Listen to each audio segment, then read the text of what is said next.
So there are a number of books. The one I use is called 1948. The first Irish here. Yeah. This one right here. What? This book. This one. Yeah. And the second one that I use is, well, we'll come to in a second. So let's. Is there any milk?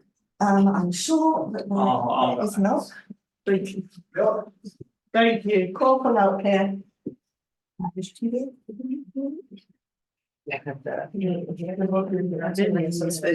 Okay.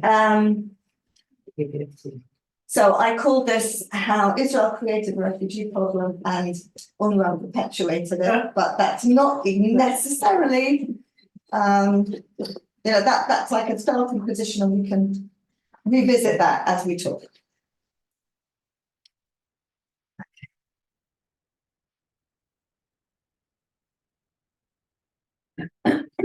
Pictures are 1,000 words. Okay. So this is a picture from the Battle for San Simon. Yeah. And we'll be talking about different battles of the 19th. So to sort of worry at this stage about getting off Haibina. Nice place to be waiting over there. You can see from the picture, just tell me a couple of things about your impressions that you get. First of all, which side are we on? The Israeli side. We're on the Israeli side. Is that absolutely clear from first sight? No. You have to think about it a little bit, right?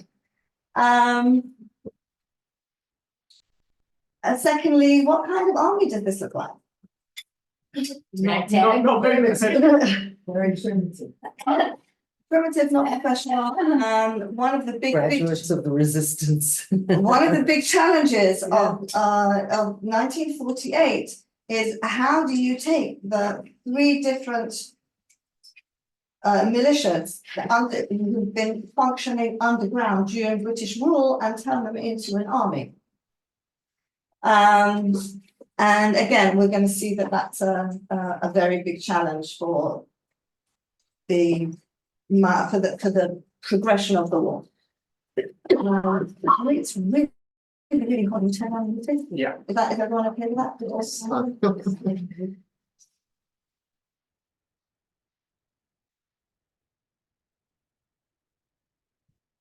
We said last week, yeah. Shut the heat, you did, or? I said you want to shut the heat.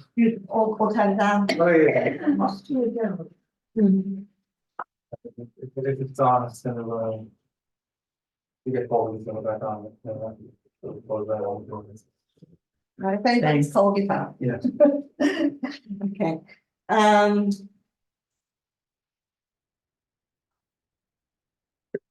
Last week we divided the war into basically two sections. One of the things we said was that it was a war that went on for 20 months. It's the longest war in Israel's history so far.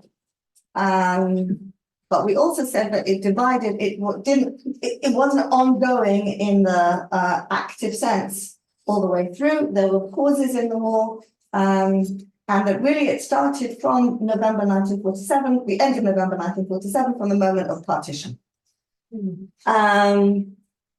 And what I put here is the major battles from December 1947 until May 14th, 1948, which is when Ben Gurion, when the state of Israel was declared in Tel Aviv.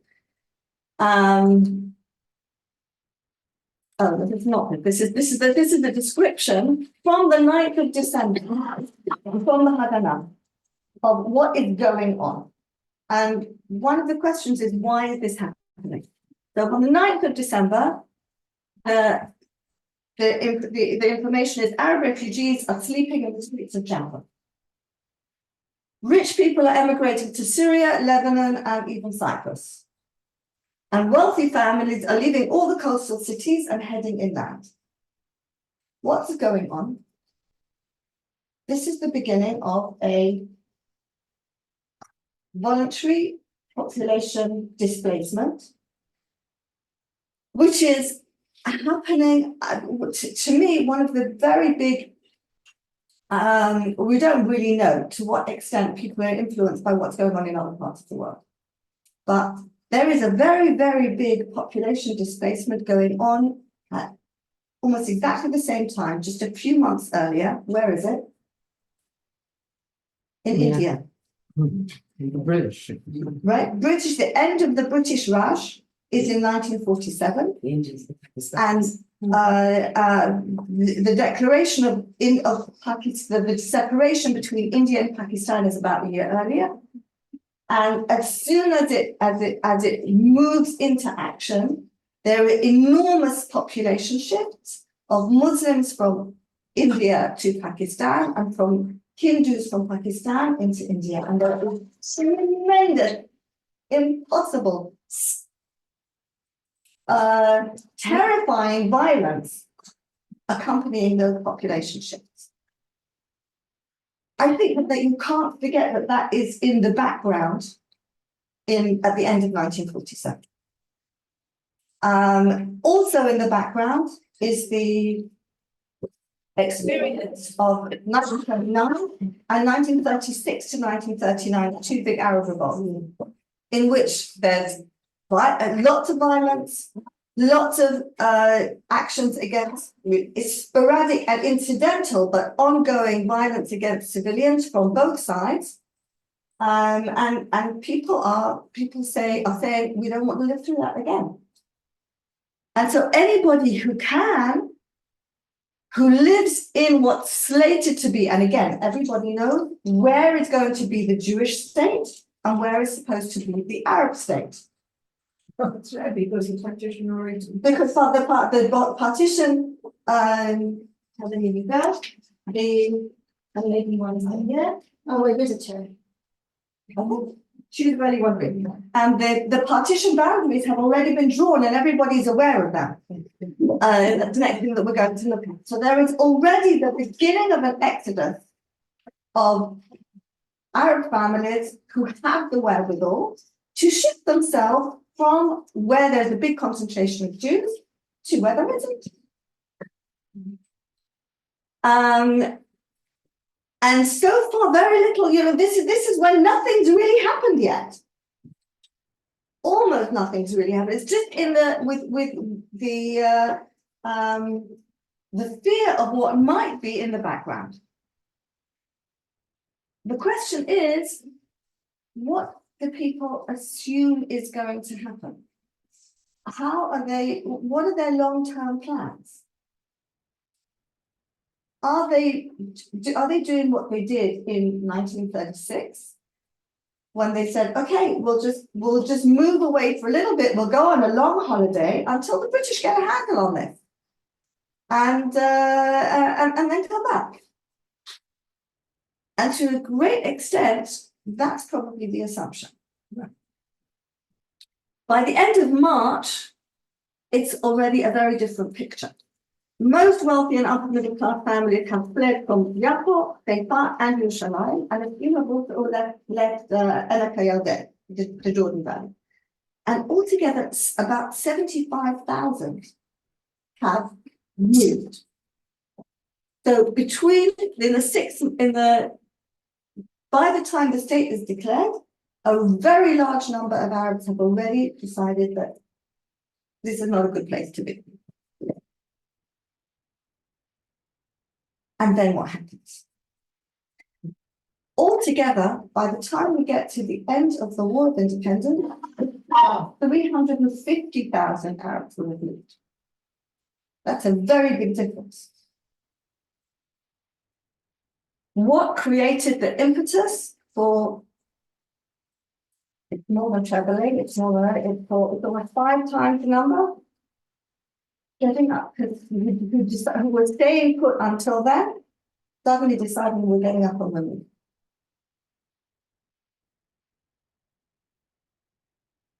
This is just so that we can see the UN partition plan. Most of the movement is Abba Evan Auschwitz, and that was after they were expanded at the end of 1948. This is the original, the original plan, and it's look how crazy it is. Anyway, without talking about craziness, basically what happens is most people who find themselves here just do either move down into Gaza or across into Yehuda v'Shomron, or if they live in Haifa or around Haifa, they move up to the Galil, into the Galil, into the areas of the Galil. It's supposed to be remain part of it, to be part of an Arab state. And the yellow obviously is supposed to be international. Right. And of course it doesn't happen.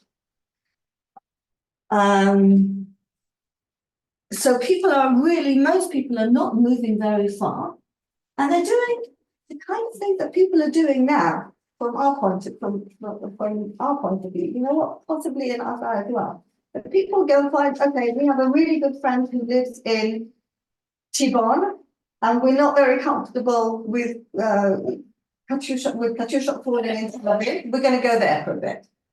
And we don't expect it to be for a long time. We'll come back sooner or later. Things will calm down and we'll come back. And that's presumably their mindset.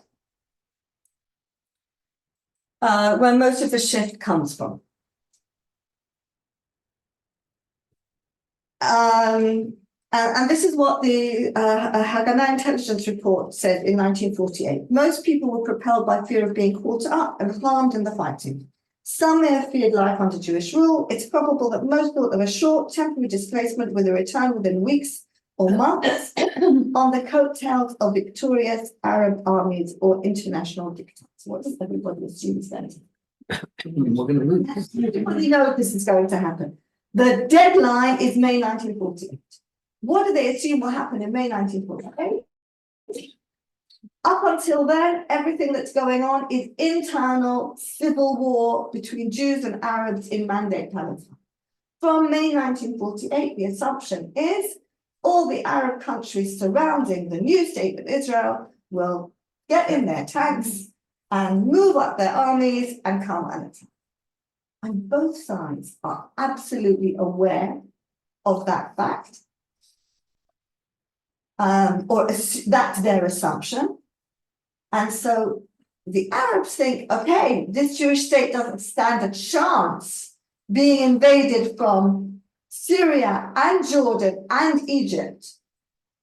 And they have some awareness of the kohot, of the strength of the Haganah, the Irgun, and the Lechem. And they reckon that they don't stand a chance against real armies. And so their assumption is we'll move out for a bit. And then after the state is declared and the British have gone, there'll be basically a massacre. And at the very most, the Jews will be begging the British or somebody else to come back and impose international law in the Jewish part of the news of the two states, and we'll have no problem coming back. Thus, most initially moved a short distance to their villages of origin because one of the big things which is happening at the beginning of the 20th century, like everywhere else in the modern world, and which is still going on today, is the movement from rural settlements to big urban conglomerations. So many Arabs have moved from small villages to the bigger towns, whether it's Yaffo or Haifa, or Gaza, which are the big Arab towns at the time. Beersheba is a pretty small town. It's still small town. It's still Ashdod. But most of them move either back to their villages of origin, or they just shift over the border, which isn't very far to go, as we saw, to towns in the West Bank or Gaza, inside Mandate Palestine, where they can stay temporarily with family or friends.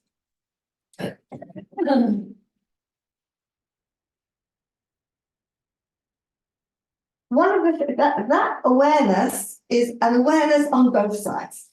So if the Arabs think, okay, we're just hopping out for a short vacation and we're going to come back, the Jews are very, very aware that whatever they've been facing until now, and Ben Gurion especially is now very completely aware, whatever we've been facing until now, we are going to be facing something altogether different, a different scale of things as soon as the state is declared.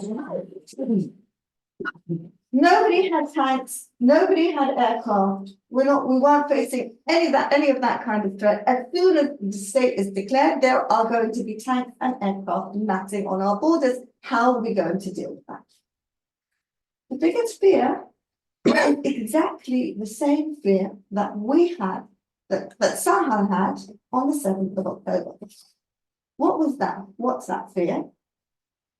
That how it's all very well to fight external enemies, but if there's an internal battle going on everywhere, if the whole of Yehuda v'Shomron explodes in response to the beginning of outside attacks, then we really can't, then we're really, really, really in trouble. And in the same way as Tzahal moved enormous numbers of miluim into all of Yehuda v'Shomron, immediately in response to Milchemet Simchat Torah, whatever we're going to call it. We don't know yet what we're going to call it. It's strange that we still don't know what we're going to call it. It's definitely not going to be called Mitzvah Chanukah. No, it's. So there is exactly the same kind of awareness that the one thing we have to ensure is that there is not going to be a Gais Hamishi, a fifth column, inside the state of Israel,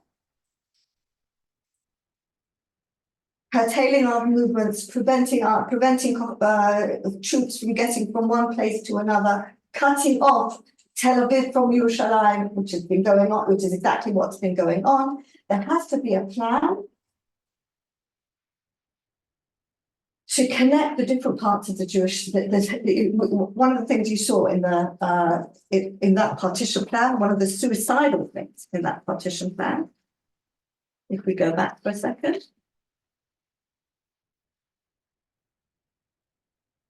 is this crazy corridor. And this crazy corridor, it's so easy just to cut off areas of Jewish settlement from other areas. So easy. So there has to be, these are key positions and they have to be dealt with. And what becomes Tzahal, what becomes Tzva Haganah Yisrael, which is originally composed of the Haganah, the Etzel and the Lechi, create a plan to try and deal with that.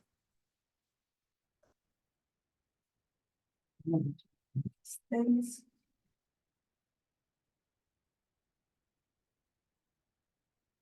Okay. So the idea is to basically connect the dots. And the first and the most urgent and the one which is the most difficult is Mivtza Nachshon, which is in April 1948, and that's the main thrust is to free Yerushalayim, to allow communication from the rest of the country to Yerushalayim. Yerushalayim is basically there's one road. It's constantly being ambushed. There are Arab villages along the road for the way. And the question is, how do we ensure that Yerushalayim, that the big Jewish population in Yerushalayim is not completely cut off for the duration of the war? That's Mivtza Nachshon. We'll look at that in detail in a second. That's the map which is on your sheets. You see that tiny connection in the Galil. So Mishmar Emek is the battle for Mishmar Emek is another one of the big vital battles, crucial battles. Two very important things happen in Mivtza Nachshon and Mivtza Mishmar Emek. In Mivtza Nachshon, Again, we talked about what what are the Jewish forces made up of. We didn't talk about what about the Arab forces made up of. Because until then, there is nothing coming in from the outside, or there probably is a little bit. Like, like now we keep asking ourselves, where are the Iranians? Yeah. So there are Iraqi regular troops scattered, in small numbers, who come in through infiltrated from mostly from Syria and from Jordan. And they're providing training, providing strategy. They're the trained soldiers working with the irregulars. Who are the irregulars? There are two basic forces of irregulars. One is called the Arab Liberation Army, Arab Liberation something. Which is whose commander is Kalkji, who's very famous in the context of the War of Independence. He is killed in the battle for Mishmarim. What's his name? Kalkji, with a Q. Kalkji, but sometimes you spell it Kaukjii, and sometimes you spell it. Some people spell it at the beginning with a Q. But he's killed in the battle for Mishmarim. And the other one, irregular forces are in the area of Yerushalayim, and they're led by one of the members of the Al Husseini family, and he's killed in the battle for Kasra. Not even as part of the battle. It's a crazy story. He arrives from somewhere else. He decides he's going to go just check what's going on, and he comes. He and two others encounter a Jewish. Come up to a Jewish guard post, and they realize the guards realize that they're Arabs and shoot at them. They're killed. Nobody knows that the Arab commander has been killed. Everybody's looking for him all the way through the battle for the guy. Like, where is he? Where is he? Where is he? And it's only after the Haganah lose the battle for Kasra, and it's taken over by the Arabs, that they actually find him. And then everybody's hysterical, and they take his body, and there's an enormous funeral in Yerushalayim, in the Arab side of Yerushalayim. And the Haganah and the idea, it takes the opportunity to go back into Kasra. And they think that it's going to be a big battle to win it back, because it was such a difficult battle to defend it. Some of the stories from Milchemet Ha'atzmaut are such crazy stories. There's one of the things that people say in different military academies use war accounts from different wars as material to teach their soldiers strategy, etc., etc., etc. In America, I can't remember what it's called. I can't remember what the military college is called. They don't use Israeli, certainly not 67, for example, because they say it's just completely impossible. What happened is completely impossible. You can't learn anything from that, because you can't expect it to happen again. So I have a question though. Yeah. Where the British is still in Medway? Yes, the British are still How are here, they all? but they're in the process of withdrawing their forces. So every time something happens, yes, they feel they should intervene. The question is, which side do they intervene on? And that really depends on who the British officer on the spot happens to be. And how much forces they have left in the area.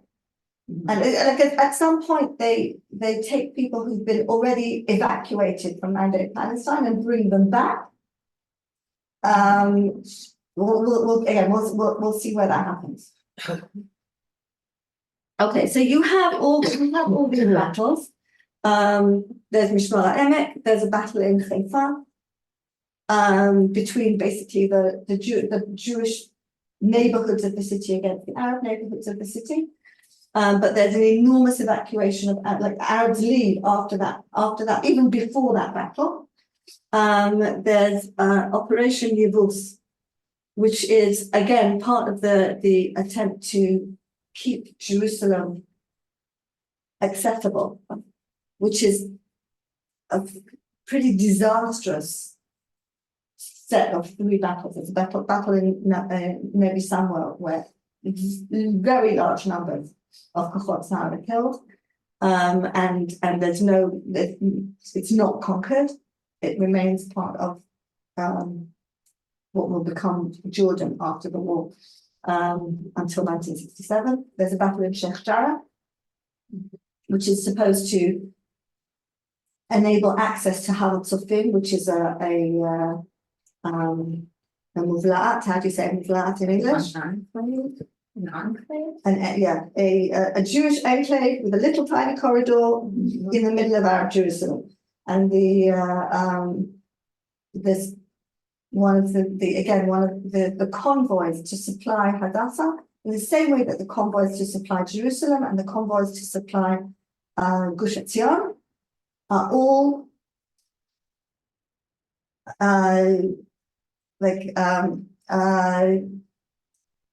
pray for, they're all targets. So anytime a convoy goes out, the chances that it will be attacked are very, very high.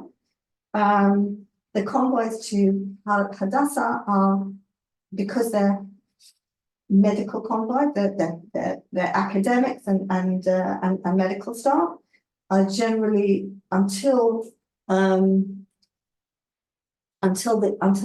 end of until April, are generally left alone. And there's one Hadassah convoy which is disastrously damaged, and tens of people are killed, mutilated, shelo nida. And again, that's part of the reaction to what we're going to get to in a second. Operation Chametz and the Battle for Jaffa happens in Pesach, right? Right after Pesach, that's called Operation Chametz. And Operation Yiftach is again for the Jewish population of Tzfat and the Yishuvim of Tel Chai, Kfar Giladi in the isolated spot, Etzba Galil. In English, it's called the Galilee Manhunt. And then Operation Ben Ami is that, you remember, we saw that big section of the Galil, which is supposed to be like a nice V in the middle of the Jewish state. So that's the Operation Ben Ami is to solidify that. So these were all operations that Tzahal started themselves Yes. before Yes. before So that's one of the things that was 1948 a war of defense or offense? So the first part of 1948 is clearly it's a war of offense. It's on some occasions, it's a question of like Kochot are next to each other, and who fires the first shot is really pretty irrelevant. And in many of those cases, it's Arab guards who see the Jews are approaching, so they fire the first shot. But it's not really that's not really the question.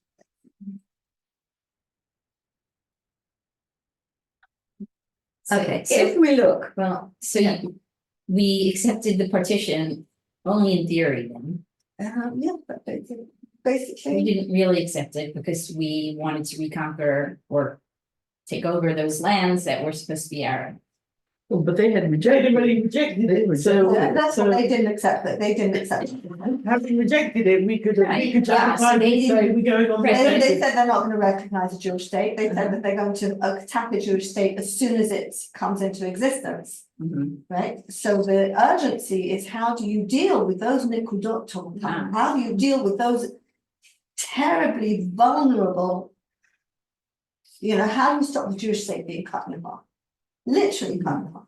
And then it's just a question of, okay, how do we close the pincers around Jerusalem and wipe out the Jews there? How do we close the pincers around Tzfat and wipe out, and Tveria and wipe out the Jews there. How do we, and then we'll deal with Tel Aviv. Mhm. Who was saying they represented the Arabs in this clash? Like, who had the right to say we do not accept the partition plan? There's Arab leadership. It's there. In 1936 to 1939, during the Arab Revolt, there were two big Arab families who are rivals: the Nashashibis and the Al Husseinis. The legend is that the Al Husseinis used the violence of 1936 to 1939 to get rid of a lot of Nashashibis, which left them basically dominating. So the Al Husseinis are the Mufti is the family of the Mufti of Yerushalayim. And the United Nations recognize that these people, this family, is the representative of all these little villages, and so that's part of the problem. There isn't any. The Jews have been state building for 40 years. The Arabs they're very divided, and there's there's leadership coming from outside and from inside, and one of their biggest problems in 1948 is every time during these battles is every time that we attack an Arab village. The question is, okay, there are lots of other Arabs really nearby. Why don't they come help? And they don't particularly. They're not doing it today either, are they? Because everybody is like, they don't really feel. We had our Pekala too, though, between the various. oh, absolutely. So we're going to look at the story of Gilead. We were not. And we're really going to see the Pekala. But you know what, Dina? Yeah, they still were. There was more cooperation Absolutely. than there was between the Right. Gilead. Look, let's have a look at this map, okay? Put it here for whoever's on Zoom. This is the map of Mifsal Achshon. So the first thing that you can see, if you see, it's from Ben Morris's book. The first thing that you can see is the Arab attacks are marked in broken black lines, and the Jewish attacks are in solid black lines. Okay, how many Arab attacks can you see? A bit hard to see. 1, 2. Two. And how many Jewish attacks can you see? Lots more. Lots more. How many? 2. 2, right? One is an attack on the Kastel,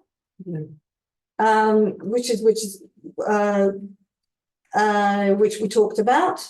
Basically, they're both attacks on the Kastel, and it's one is on the 3rd of August and one is on the 10th of August. All the Jewish activities, most of the activity is concentrated on the area of the Kastel between the 2nd of April, when Haganah forces move in, and the 9th and 10th of April. And that's basically the Battle of the Kastel. When you think about where's the Kastel, right? The Kastel is Mevaseret. But it's mamash the entrance to Yerushalayim. This is the battle for the road to Yerushalayim.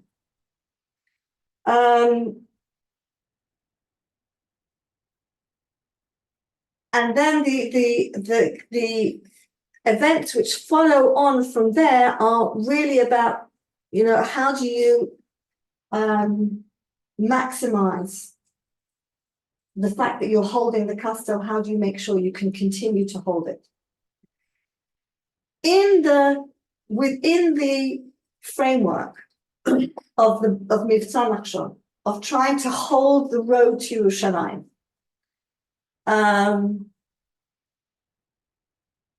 is the story of Deir Yassin.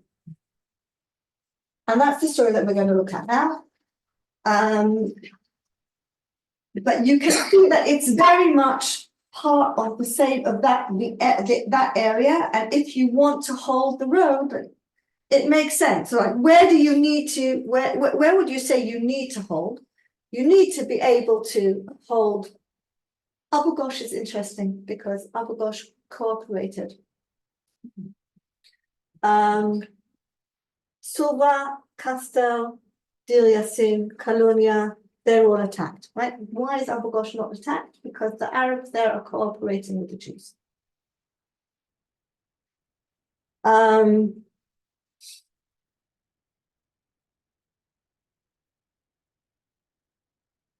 You can see also that Ein Karam is what's next to Deir Yassin. It's like between Givat Shaul, which is already like the outskirts of Jewish Yerushalayim, and Ein Karam, which then is a completely Arab village. So what happens is it's basically an Etzel story, Etzel and Bechi story, Deir Yassin.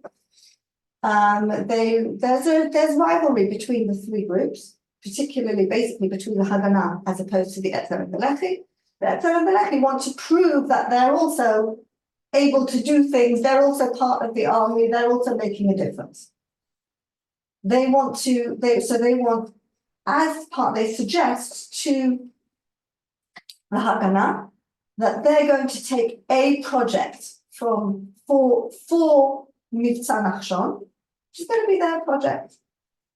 And they've chosen the village of Deir Yassin. They're going to attack Deir Yassin. Now this is problematic. We'll see. We're going to read Ben Morris's account, which is pretty fair. He incorporates some of the hearsay as if it was definite, but most of it's pretty fair. So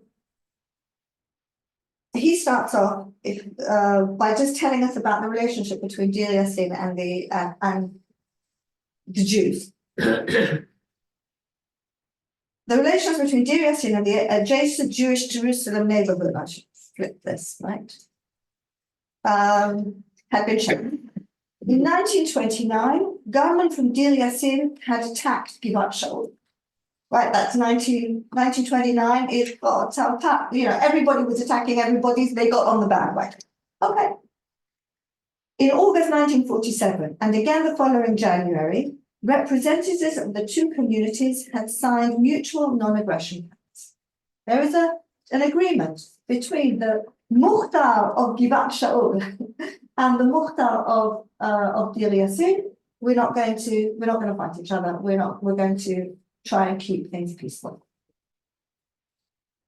The villagers subsequently turned away roving Arab irregulars, denying them aid, a haven, and a base of operations. And there are records of at least 3 occasions when they prevented Arab forces, from whether big or small, from coming and using Deir Yassin as a base to attack Givat Shaul. But it is possible that a band of Iraqi or Syrian irregulars bivouacked in the village just before its fall, and irregulars from the village reportedly fired on West Jerusalem and participated in the battle for Al-Qasr. That was the Irgun and the Lehi were convinced that Deir Yassin contained a regiment of Iraqi forces, but they were wrong. So that was the first assumption, and part of the problem is that there was this is not a hornet's nest. It's also worth comparing with Abu Ghosh. In the same way that Abu Ghosh remained neutral, Deir Yassin was trying was trying to remain neutral. When the battle for Al-Qasr erupted, the Jerusalem Haganah commander asked the Etzel for assistance. The Etzel chiefs declined, saying they wanted to launch an independent operation. This is exactly what you were saying, Dee. In the end, they proposed to conquer Deir Yassin, and David Shaltiel, the Jerusalem Haganah operational chief, agreed. But he demanded that the Etzel afterwards hold the site permanently. If we look on the map, Deir Yassin was pretty crucial. And it made sense to make sure that nobody was going to move in there and use it. It could very easily have been have become a problem. Essentially, the Etzel are preempting the problem. You can look at it like that. But he demanded that the Etzel afterwards hold the site permanently. There's no point in just coming in, doing a raid, and moving out again. There has to be, you have to be able to stay. Otherwise, there's mamash, no point. The prospective operation loosely meshed. You can notice his Benny Morris's language loosely meshed with the national objective of securing the western approaches to Jerusalem. In planning their attack, the Etzel and Lehi commanders agreed to expel the inhabitants. A proposal to kill all captured villages or all captured males was rejected. According to Yehuda Lapidot, the Etzel deputy commander during the battle, the troops were specifically ordered not to kill women, children, and prisoners. Okay, so that's the battle plan. Now, there's a problem with the battle plan. Battles don't go the way you plan them. Yeah, man. So that agreement that they made was like completely ignored. The Etzel ignored the agreement. When the villagers decided that they were not going, that they would not attack one another. So that was completely ignored. Okay. Ignored. But it's ignored in the context of the Battle for Castle, which has gone really, really badly. Okay. Right? We've lost the Castle.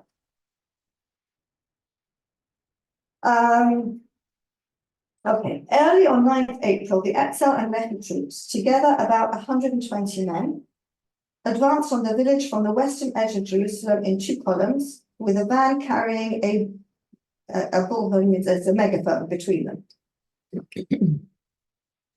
The van blared a message calling on the villagers to put down their weapons and flee.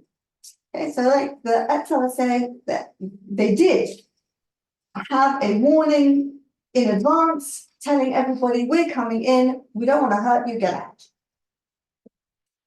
But the van quickly overturned in a ditch. And so the message is still broadcasting, but it's broadcasting into a ditch, so who can hear it? The villagers may not have heard the broadcast. So on the one hand, yes, there was an attempt to warn everybody, but the attempt didn't work very well. As the attackers moved in, they encountered unexpectedly strong fire from the village's stone houses and were repeatedly pinned down. So there is much stronger resistance than they expected. Now, what does that tell you? It tells you that people didn't want to give up on their homes, that they had been storing arms in the same way that all the Jewish villages and kibbutzim were storing arms, and that they had no intention of just disappearing. Haganah machine gunners provided intermittent covering fire from nearby hills. The Haganah are not inside Deir Yassin, but they've got some dots on the ridge above, and they sometimes have, that sometimes when they see that there's a need, a bit like us calling in Tel Aviv when we, when Chotzia in Azasia, Achulia, right? So you call in you radio for Tel Aviv, they come in, they attack from above, and at least soften it up, at least make it. So that's what the Haganah do. and 2 squads of Palmachlikim in armored cars arrived to help extricate the wounded and neutralize key positions. In other words, the Etzel have got themselves into hot water. They have very limited capabilities. They've never actually fought in a house-to-house battle. They've only done they've only done like sporadic, specific attacks.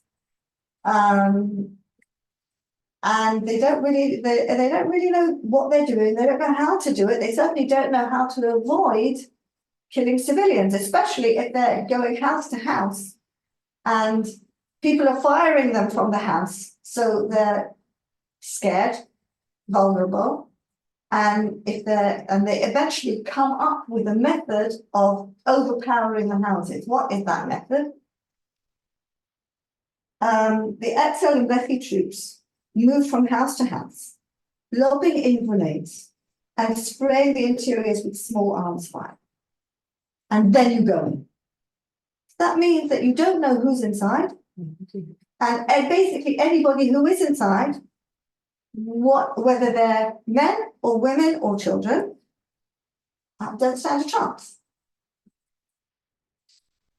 They blew out houses and sometimes cut down those fleeing into the alleyways, including 1 or 2 entire families. The operation lasted until late afternoon. The attackers suffered 4 dead and several dozen wounded, including the operations commander. So, of 120 Etzel forces, a quarter of them are either dead or wounded. And the population of Deir Yassin, it emerged afterwards that about 100 people were killed. And those 100 definitely included women and children.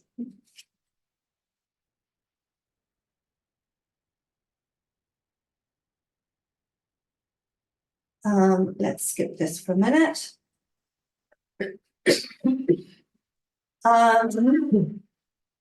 This is the continuation of the description. Is it possible to focus that a little better? What? Is it possible to focus that a little better? It's very blurry. I think it's blurry. I'll just read it to you and also I've got the book in there. You know what? What page is it? 176.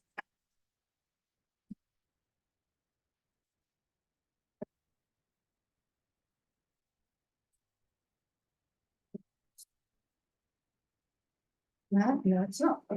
Well, this was 126. It's the next page. It's 127. Possibly. Yeah.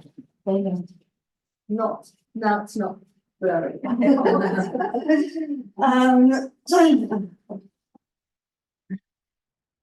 The question is, what were the reports? Okay, what reports went out on this? So there was a report from members of the Haganah.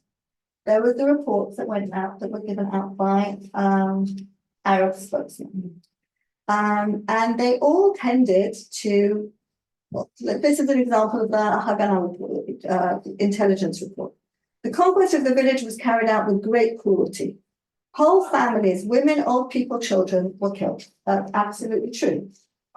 Whether that was great cruelty, or whether that was, there are women who who are holding weapons and who are firing and who are fighting back. So, is it great cruelty when they're? I'm not. Some of the prisoners moved to places of detention, including women and children, were murdered viciously by their captors. That does not seem to have been true. In a follow-up report, Lehi said that Lehi participants charged that Etzel troops, Lehi said that Etzel troops had raped a number of girls and murdered them afterwards. We, that is the Haganah, don't know if that's true or not. The Mukhtar's son, who had been a Haganah agent, was among those executed. The Etzel and the Lehi pillaged the village and stripped the inhabitants of jewelry or money. They also stripped the place of whatever ammunition and arms they could find, they took as well. That was the main, from the Etzel and Lehi point of view, the main the main purpose of attacking Deir Yassin was to collect the arms which were stored in the village, and in order to have, there's an enormous shortage of arms. So one of the ideas is, okay, they have, we don't have, we'll conquer the town, the village, and we'll take whatever machine guns, bullets, anything else that they have that will become part of that's one of the Leki's strategies for arming themselves.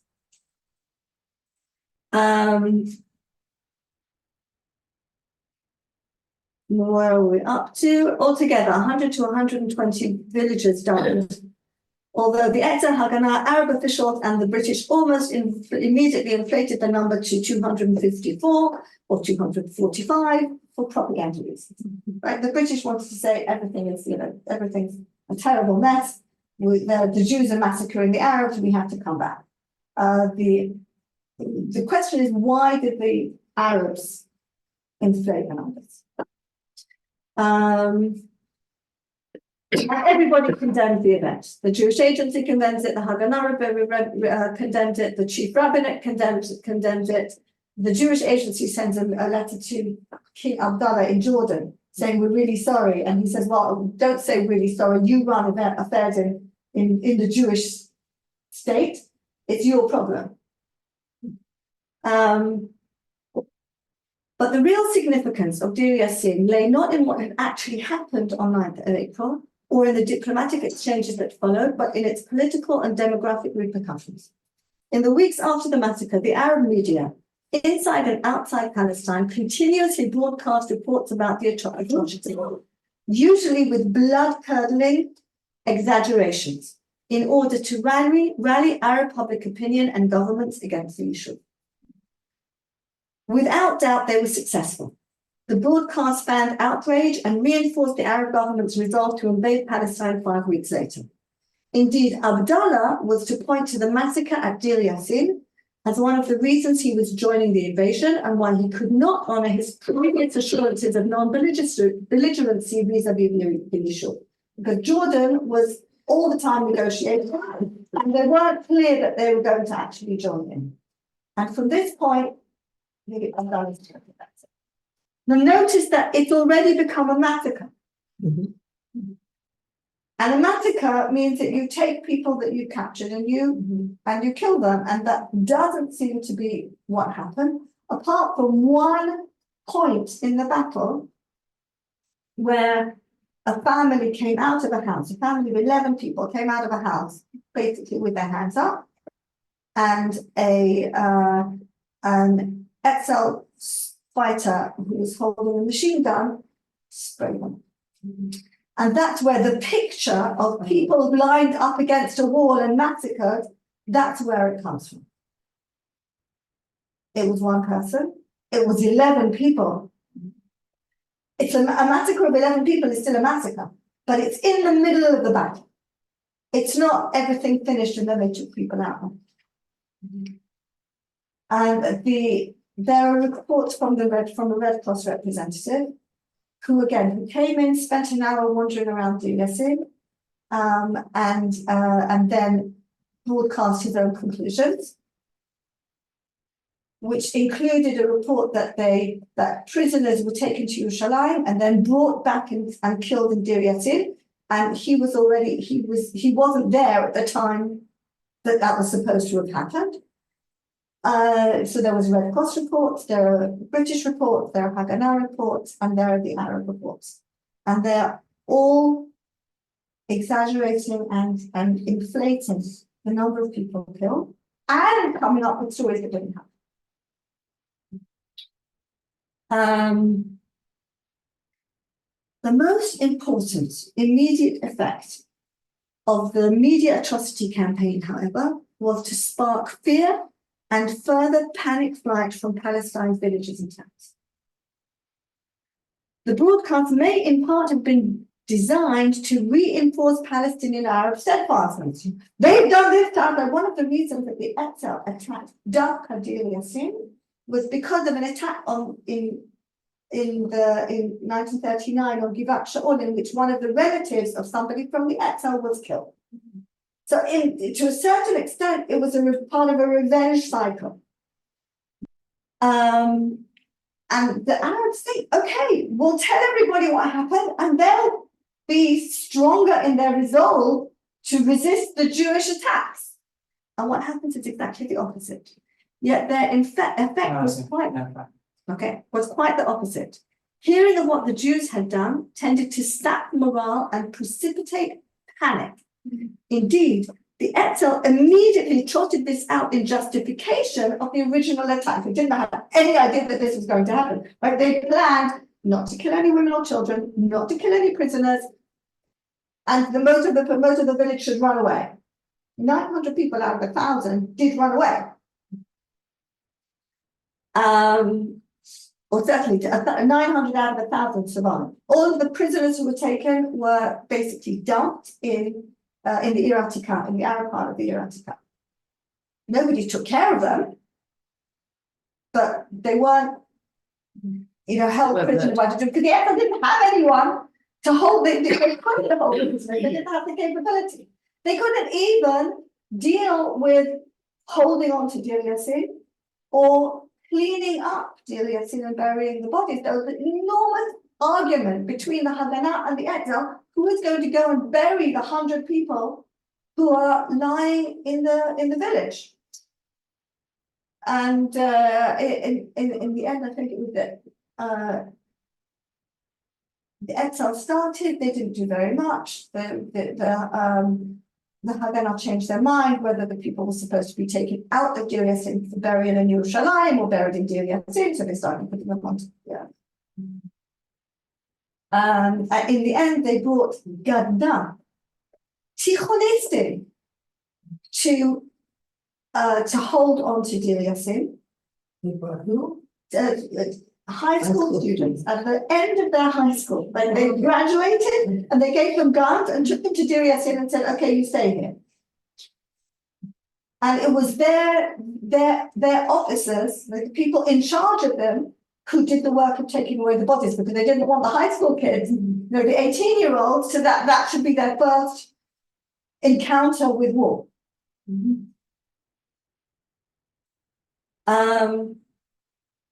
Why do we have to bury the enemy? Well, the body's there and there are no one there to bury them. Somebody else can come in and do it. Who? Oh, Who? Do you want the Arabs from Ain Karim to come into that means the battle for Deir Yassin wasn't worth fighting? You don't want the Arabs back. Right? It's a problem. This was their in real the middle of problem. a war for your very survival to have to worry about. But you do have to, because otherwise, you're also from the point of view of holding on to the village, it's a sanitation problem. It's it's an emotional problem, as well as a humanitarian issue. That's again what happens. One of the consequences of Deir Yassin is the way village boys are treated afterwards in the Hadassah convoy, in the Lamed Hay, and not the Lamed, the Lamed Hay. That's Arabs say that's our response to Deir Yassin. We're going to mutilate Jewish bodies. We're going to torture people that before we kill them. Because of what you did, except we didn't quite. I mean, it was a battle, and women, children were involved in that battle, and civilian casualties are a terrible part of war. But they were defending their homes. Why wouldn't they defend their homes?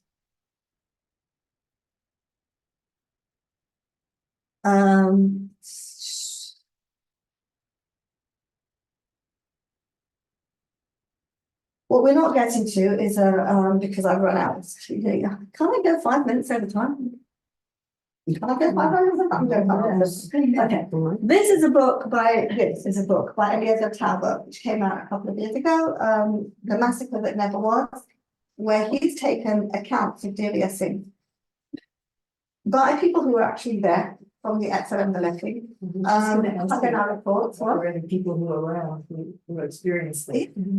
People, survivors, the Arab newspapers, and he's like, every single sentence here has like 15 footnotes. Half the book is footnotes. Like the book goes up to about here and the rest is footnotes. Because it's such a controversy.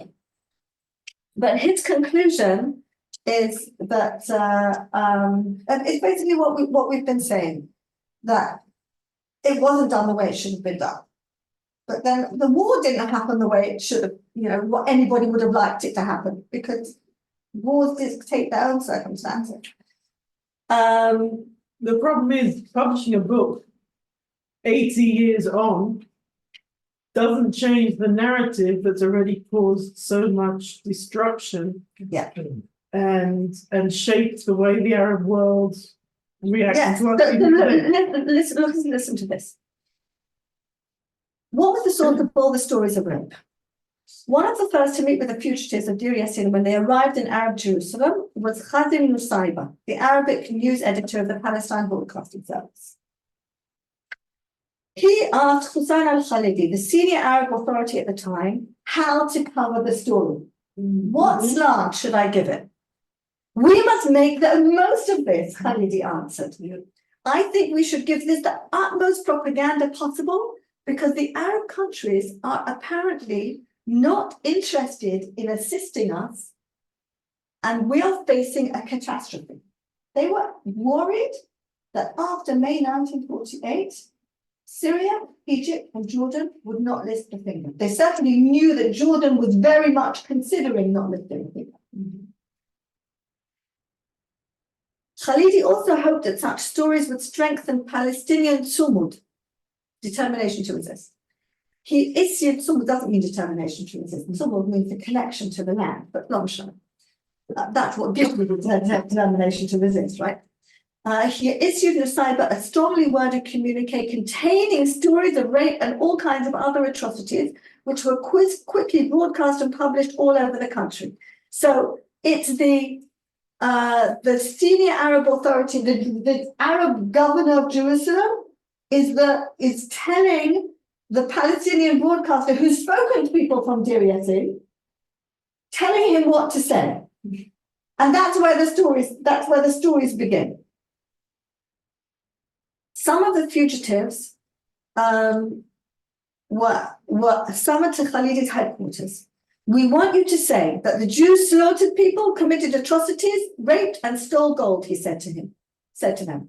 When the fugitive protested against the false accounts of rape, Khalidi insisted that they had to say so in order to pressure the Arab armies to free Palestine from the Jews. Saad al-Dinarif, the prominent Arab activist and a member of the Jerusalem National Committee, was also of the opinion that they had to attribute brutal crimes to the attackers. As Nusayba was to describe it, the accusations of rape touched a raw nerve in the Palestinian psyche, achieving the opposite result intended. The moment the Palestinians heard about the rapes, they started to leave. Local leaders told Nusayba that we're not afraid of death, but when it comes to honor, it's another thing. I can't see what? This is page 124. And what page, 124? This is page 124, and this is one page. It's still in different books, it's the same.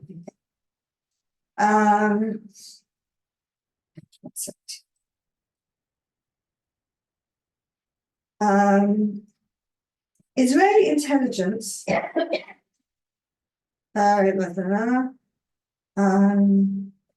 great fear was noticed in villages near Haifa, like Yajur and Paradis.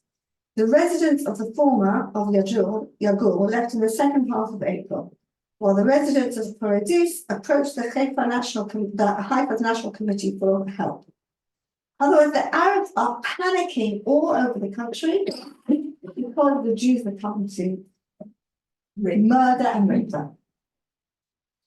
A native of Haifa wrote to an acquaintance in Egypt that the Jews used axes in Tiberias and Deir Yassin to chop off hands and legs of men and children and did awful things to women. It was a main topic in mid-April in Gaza and in all the area around it. Israeli intelligence estimated in June 1948, when analysing the causes for Palestinian flight, the action of Deir Yassin especially greatly affected the thinking of the Arabs. Not a little of the immediate flight during our attacks, especially in the central and southern areas, was due to this factor, which can be described as a decisive accelerating factor. The difference between the 75,000 before April and the 250,000 following mid-April is a testimony to the difference. It's also a testimony to the fact that, okay, the Arabs are invading, and yes, we think that the Jews are going to be massacred, and maybe we'll be able to come back. But the story more than the facts of Deir Yassin is what definitely made a difference. It shows the power of media. Maybe I mean, it's Yeah. not different Yeah. from what's going on, it's the same that's going on. The last thing that I wanted to see was to talk about. Okay, so there are this is from this is from UNRWA's site. Okay, the United Nations Relief and Works Agency for Palestinian Refugees. And UNRWA is only for Palestinian refugees. In the Near East, it's a UN agency that supports the relief and human development of Palestinian refugees. UNRWA's mandate encompasses Palestinians displaced by the 1948 Palestinian War and subsequent conflicts, right? Anything else after, as well as their descendants, including legally adopted children. As of 2019, more than 5.6 million Palestinians are registered with UNRWA as refugees, from less than 500,000 in 1948. UNRWA was established in 1949 by the UN General Assembly to provide relief to all refugees resulting from the 1948 conflict. It also provided relief to Jewish and Arab Palestine refugees inside the State of Israel following the 1948 conflict, until the Israeli government took over responsibility for them in 1952. So originally, Palestinian refugees wasn't just Arabs. As a subsidiary body of the UN General Assembly, UNRWA's mandate is subject to periodic, this is from Wikipedia, to periodic renewal every 3 years. It has consistently been extended since its founding, most recently until 30th June 2026. Why does it have to be renewed every 3 years?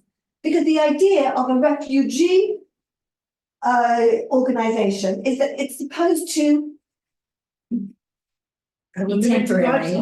integrate refugees wherever they are. The Joint is a refugee organization, and it by 1952 it realized that it had finished its job looking after Jewish refugees from the Shoah, and it needed a new job to do.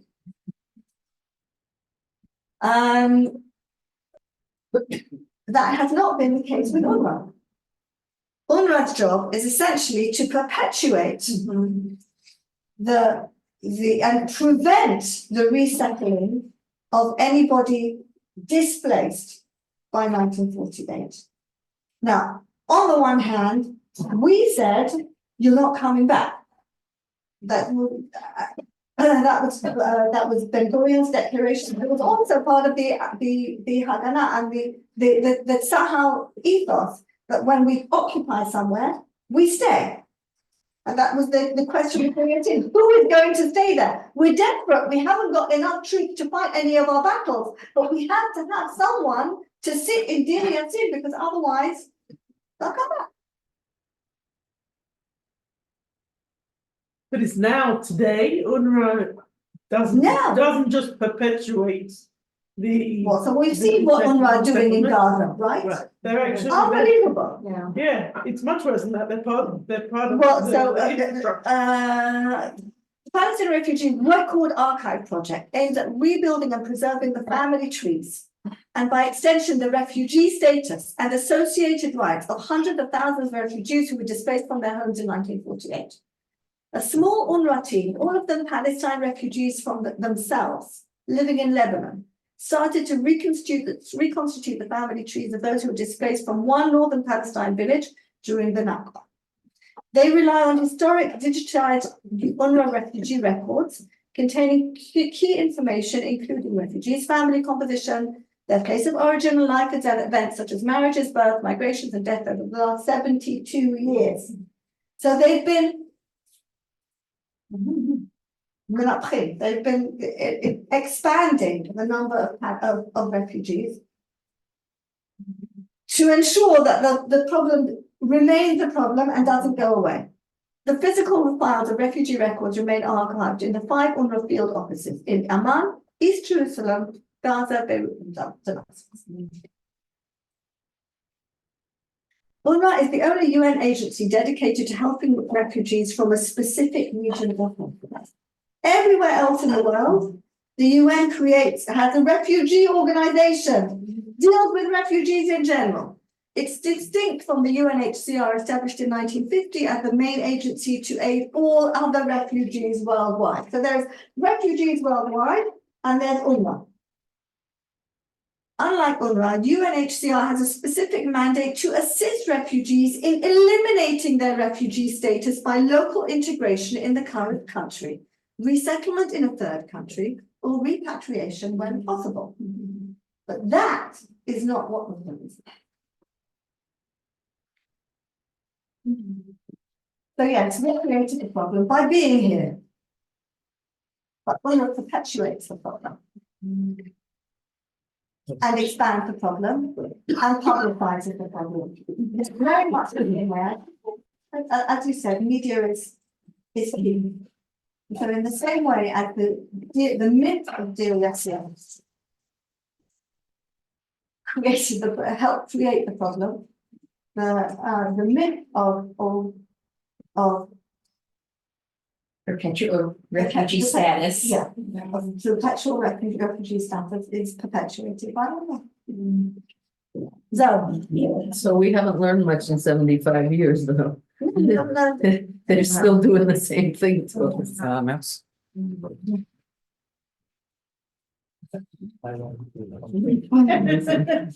Apologize for the